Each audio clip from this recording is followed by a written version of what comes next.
Pozdrav svima i dobrodošli na kanal Ikarbus, zvučna hronologija.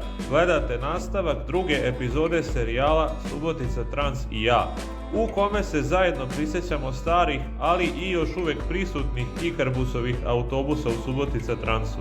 Da se podsjetimo, ova epizoda je posvećena subotičkim Ikarusima IK-161. Prepričali smo njihov kratak istorijat, uslove u kojima su radili u Subotici, ali i njihovu posljednju fazu rada i načine i periode njihovih odlazaka u rashod. Međutim, jedan od njih ima iza sebe mnogo interesantniju priču od ostalih i samim tim zaslužio je zaseban segment jedne epizode. To je autobus sa garažnim brojem 94. Pa počnimo priču o njemu.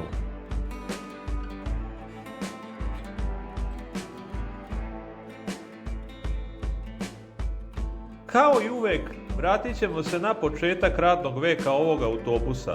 Za mene lično, on je u drugoj polovini 90-ih bio samo još jedan crveni autobus, ali komentar jednog člana foruma autobusi.net na fotografiju ovog autobusa prikazanu u monografiji objavljenoj povodom 100 godina Subotica Transa svedoči o tome da se ovaj autobus tada isticao u pozitivnom smislu. U komentaru piše da je ovo vozilo jedino imalo zelene folije za zaštitu od sunca na prednjim vetrobranima, ali i, citat, najbrže vozače u to vrijeme, kraj citata. Sve nam ovo pokazuje da je ovo vozilo tada bilo verovatno među boljima u voznom parku.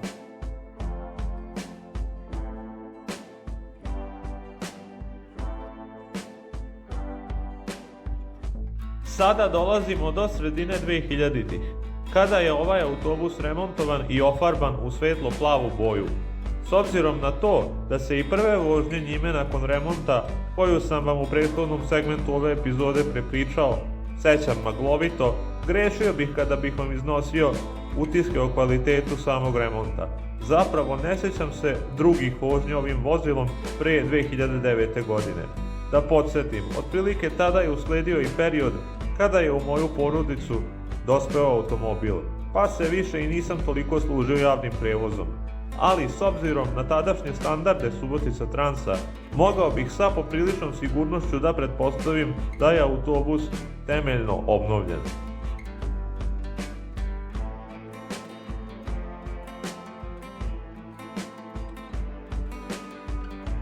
A onda je došla 2009. godina i moj polazak u srednju školu.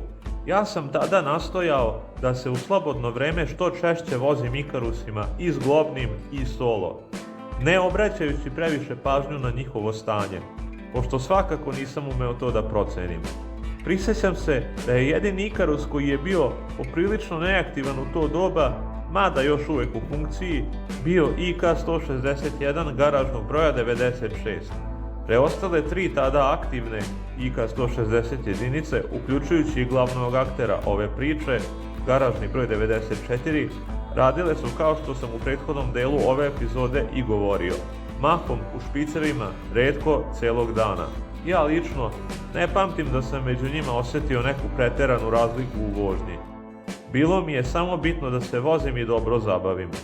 Međutim, na hrvatskom forumu autobusi.org postoji zabeleška iz decembra 2009. godine o stanju autobusa sa garažnim brojevima 94 i 96. Citat: garažni brojevi 94 i 96 stoje u rezervi i izdaju se u najnužnijoj potrebi, zato što su najgori od svih zglobnjaka. Kraj citata. Kao što ste čuli, garažni broj 94 se tada ubrajao među najnepouzdanija vozila, ali bio je prisutan na ulicama i radio koliko je bilo moguće. Sada bih mogao da izdvojim jednu od onih retkih situacija kad mi je u IK-160 jedinici bilo neprijatno. Negde tokom 2010-ih na garažnom broju 94 ponekad se dešavalo da prilikom, koliko se sećam, krstarenja u 6. brzini, ceo autobus počne da vibrira, skoro poput bušilice za beton. To je bivalo zaista neprijatno i to je, eto, bio redak znak da je ovaj autobus u zaista lošem stanju.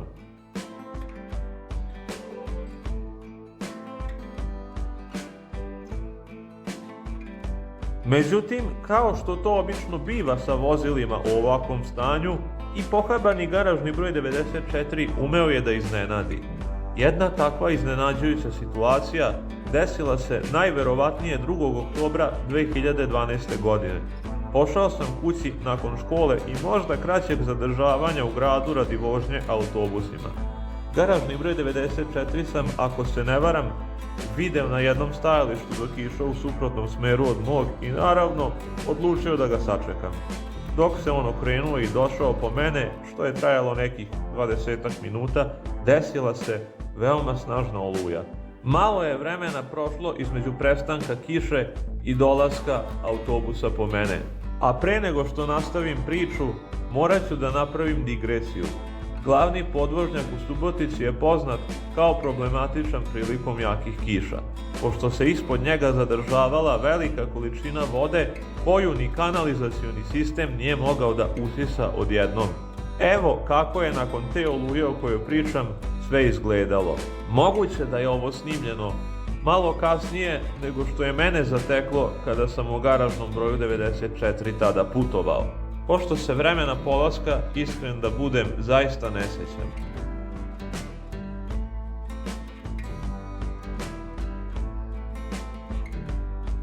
I evo, upravo ovde našli smo se sa garažnim brojem 94. Policija u tom trenutku još uvek nije izdala uputstva za preusmerenja, a pored autobusa se formirala kolona automobila koja mu je već onemogućavala skretanje levo kako bi svu tu vodu mogao da zaobiđe. Jedino što je preostalo jeste prolazak kroz vodu. Krenuli smo ka vodi i ne mogu ni da se setim kako sam se u tom momentu osjećao.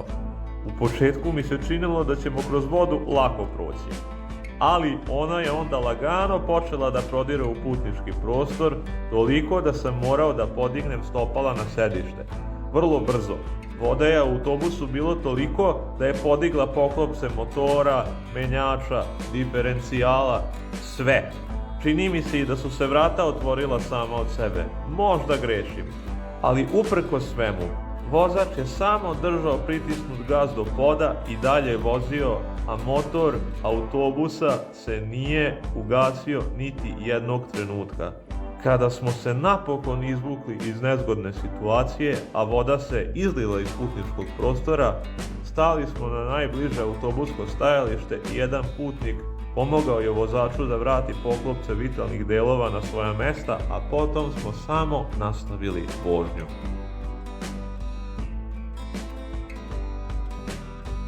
Ovaj autobus bio je aktivan u saobraćaju negde do sredine 2010-ih, a onda je odjednom prosto nestao. Ni u jednom delu garaže nije bio vidljiv.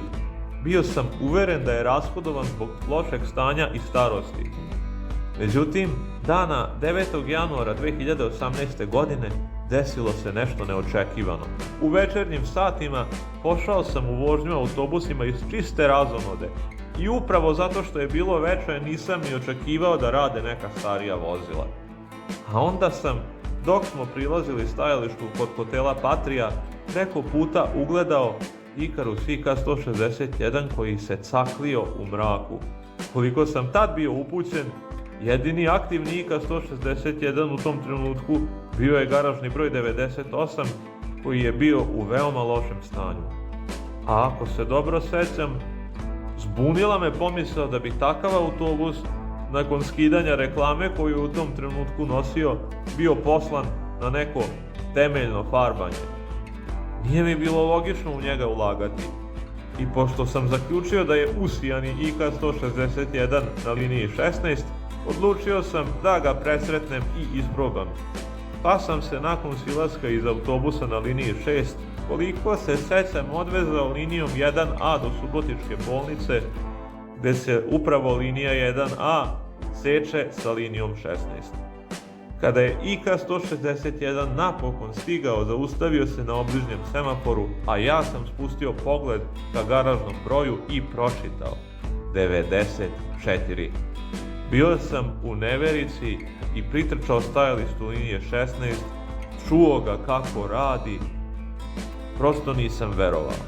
Koliko se sećam, možda mi je padalo na pamet čak i da su ga samo doterali s polja, a mehanika je i dalje potrošena. Nisam u to siguran. Ali kada sam se ukrcao, prvo sam video usijanu instrument tablu, pa nove poklopce motora, menjača i diferencijala, pa ofarbane okvire sedišta. A kada je autobus krenuo, motor je radio uglađeno i tiho, što mi je govorilo da je i mehaničkim delovima izgleda poklonjena pažnja. Vratio sam se kući pod snažnim utiscima. Mislio sam da je garažni broj 94 rashodovan, a on se vratio i činio se kao nov. Prosto nisam mogao da verujem. A ovo što vidite pred sobom je karta koju sam sačuvao iz te vožnje kao podsjetnik da ništa nije nemoguće.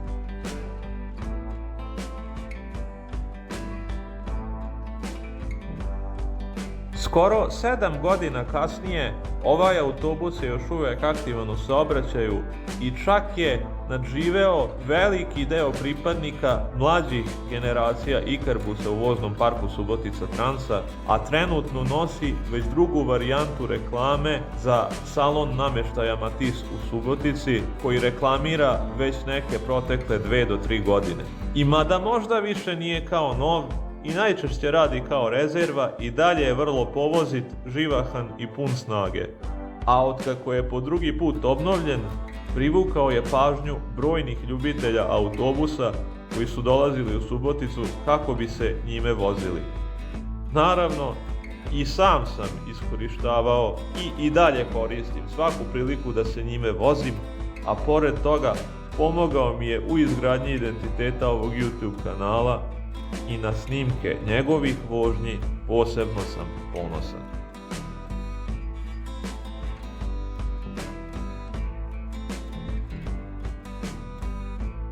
Dragi gledaoci, završavamo i drugi deo epizode serijala Subotica Trans i ja. Hvala vam na pažnji i vidimo se u narednoj epizodi. Veliki pozdrav!